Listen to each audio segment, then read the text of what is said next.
my fellow workers in government, distinguished guests, ladies and gentlemen, good afternoon. As I was listening to the young lady, and she is a lady, Breaking news! Nakakaiyak na tagpo. Seryosong usapan to. Pangulong Bongbong Marcos, viral matapos ang kanyang nakakaiyak at napakabigat na misyon ngayong araw. Yes mga kababayan, isa na ata ito sa mga issue na kinakaharap ng ating bansa na binigyang diin at binigyang pansin ni Pbbm bilang isang presidente ng bansang Pilipinas. Kung anong klasing tao, anong klasing ama at anong klasing presidente si Pbbm dahil hindi niya ito isinantabi bagkus matapang na hinarap para wakasan na ang ganitong mga problema mahirap sa mga buhay ng madami nating mga kababayan. Kaya naman mga kababayan, wag na natin itong patagalin pa. Samahan niyo ko at sabay-sabay nating alamin ang maiinit na balita sa araw na ito.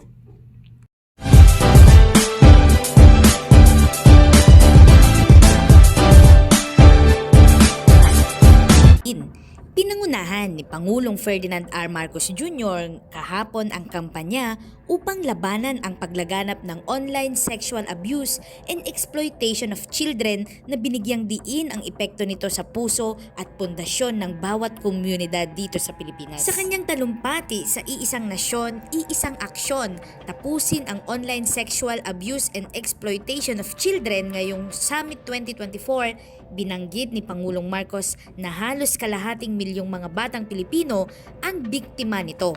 Dahil dito, nilikha ni Pbbm ang Presidential Office for Child Protection na magsisilbing sentro ng lahat ng pagsisikap, mapagkukunan at estratehiya upang matiyak na ang bawat bata sa bansa ay protektado at sinusuportahan ng gobyerno. Tinuro din ni Pangulong Marcos na ang anti-online sexual abuse and exploitation at ang child sexual abuse or exploitation materials at ang expanded Anti-Trafficking in Persons Act of 2022 bilang mga hakbang na lehislatibo na nakatuon sa mga walang humpay na paghahangad na dalhin ang mga may kasalanan sa hustisya. Nabi din ng Pangulo na labis siyang nagagalit dahil ang pagsasamantala at ang mga sexual na pag-aabuso ay naging bahagi na sa pang-araw-araw na buhay ng maraming tao dito sa ating bansa. Sinabi din ng Pangulo na labis daw siyang nahihiya dahil dumating na daw sa punto ang bansa kung saan ang mga biktima ay hindi na nila alam kung kailan nagaganap ang pag-abuso dahil sila raw ay madalas na nabibiktima ng mga pinagkakatiwalaan nilang tao. Ang Pangulo na ang mga ganitong kalupitan ay hindi na magpapatuloy.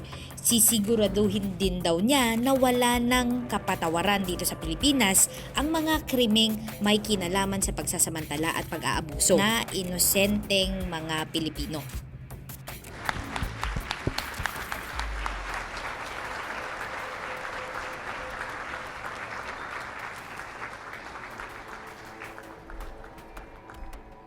Thank you very much. Thank you very much to our Secretary of Interior and Local Government, Secretary Sec.Abalos. Please be seated. The esteemed members of the Diplomatic Corps, the International Justice Mission, or IGM, Chief Program Officer, Mr. Blair Burns, the IJM Vice President, Attorney Samson Inocencio, the officials and members of IJM, my fellow workers in government, distinguished guests, ladies and gentlemen, good afternoon. As I was listening to the young lady, and she is a lady,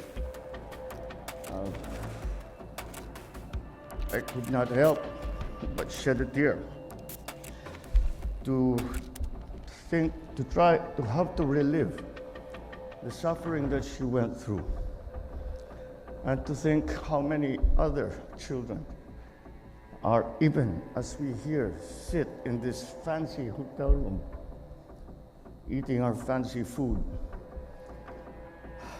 continuing to suffer the same fate as she has. And accompanying those tears that I just shed was a deep sense of shame, because we have not done enough for the Philippines to now be considered the epicenter let us not shorten it into a clinical term, OSAIC. It is sexual abuse and exploitation of children. And I leave it to your imagination. And I would imagine in some cases your imagination cannot even begin to fathom what is done to these poor children, to our poor children. And so we must do more. We must do more. The Filipino culture, one of the most important parts of the Filipino culture is family. We are known around the world for that. We are so well known for it that Filipinos are the number one caretakers of foreign children all around the world. I go and travel and meet important leaders all around the world. And they say, and I'm talking about kings and queens and presidents and prime ministers. And they say to me, I was raised by a Filipino. My second mother is a Filipino. And that's what we Filipinos are. We love our families. We adore our children. And for us to allow this to happen in our country brings to me an overwhelming sense of shame, because being in government, being in public service, we are not doing enough. We must do more. However, I am happy that we have now, together with the Interagency Council Against Trafficking and the Department of the Interior and Local Government, that we have had now this conference, and the IJM has organized this very important event. We are here today to confront one of the greatest challenges of our time. The challenges that we face in government are always the challenges that are brought to us by the future. And what exemplifies our future more, what symbolizes our future more than our children? And that is why this strikes at the very heart of our society. It undermines the foundations of what we are, of who we are as a people. In every community that is alive with the laughter and the chatter of children, there is a dark reality where 500,000 Filipinos, 1 in every 100 Filipinos, has been victimized. It is an appalling statistic. We cannot allow this to continue. We will not allow it to continue.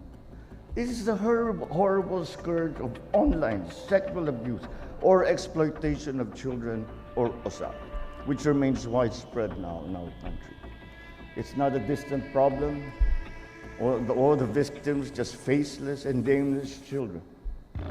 Perhaps we do not know them. Perhaps we're not related to them. But they are all our children. They are Filipinos.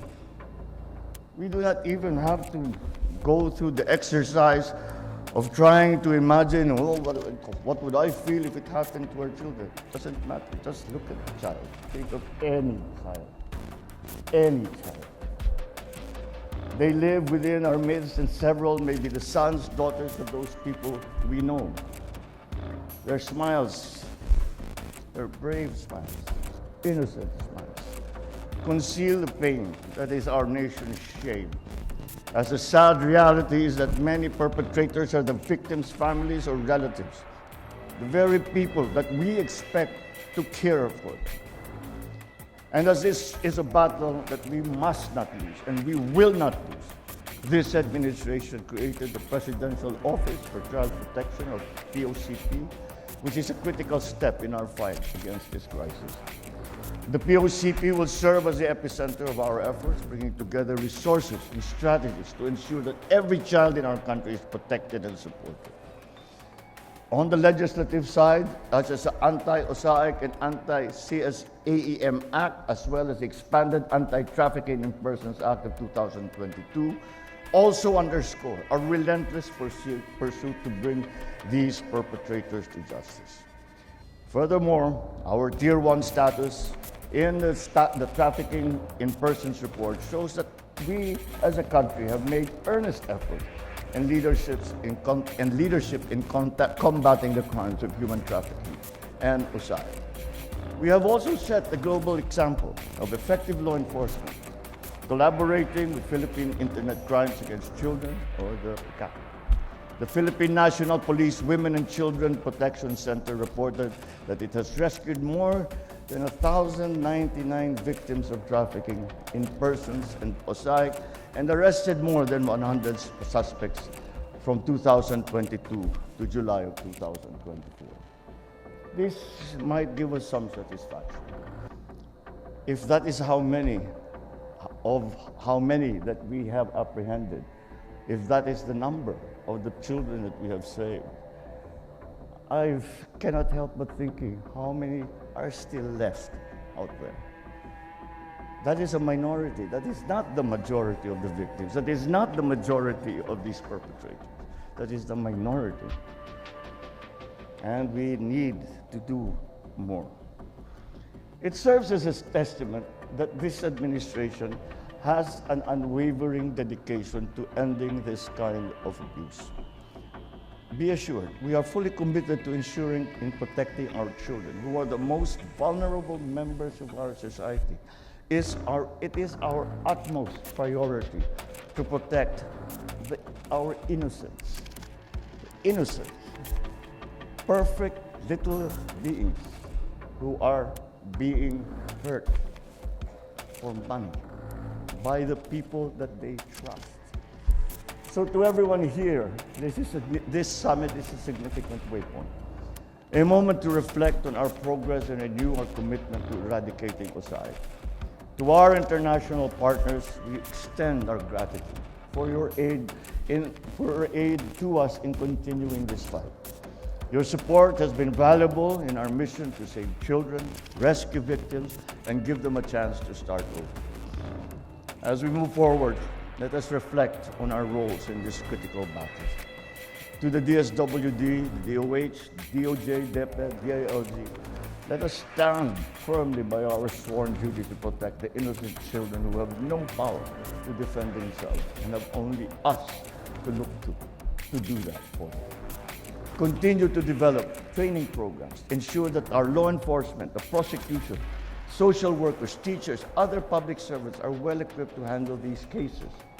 Strengthen our criminal justice system to the end that all who perpetrate this abhorrent crime are put behind bars and made to pay for what they have done.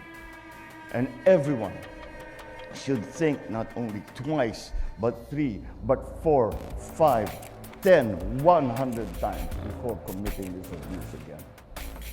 I have said it before, I will say it again. This administration will do everything. We will spare no effort to combat these heinous crimes against our children. The LGUs have a unique position as they are positioned to foster an environment where child abuse is not tolerated. Leverage your knowledge and experience to ensure that no child falls victim to USAID. With the launching of Report USAID, #Report USAID, we are hopeful that this will help increase community awareness of what USAID is, how we can prevent it, how we can help those who are suffering from these abuses, and the legal consequences from committing what we consider as the worst crime against humanity. To our communities, this administration implores you to be suspicious, be watchful, and report even the slightest inkling of abuse. I reiterate my message in the State of the Nation address. Let us not turn a blind eye to wrongdoings, because passivity enables evil to perpetuate. One call to the Makabata Helpline, 1383, can save one child. Let us all make the Philippines the absolute worst place for those who abuse and exploit children. To our victims and survivors, your stories to continue to push us in the right direction. Your extraordinary courage motivates us to do better. Look at this young lady, what she has made of herself, besides all the evil that has been perpetrated to her and the people around her. And yet she has made something of herself. And this is what we destroy when we allow these exploiters to continue with doing what they are doing. That is what we destroy. We destroy that hope, that possibility, that life that is God-given and should not be taken away by anyone but God Himself. We cannot even begin to imagine the horrors that they face. It's not their burden to carry alone. The entire government is with you.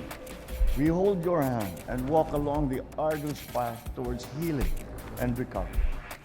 As we were discussing many of the measures that we were trying to put into place, I reminded all the heads of the different agencies what we are trying to do here, what is the most important part of this work that we are trying to do here, is to save the child, save that life.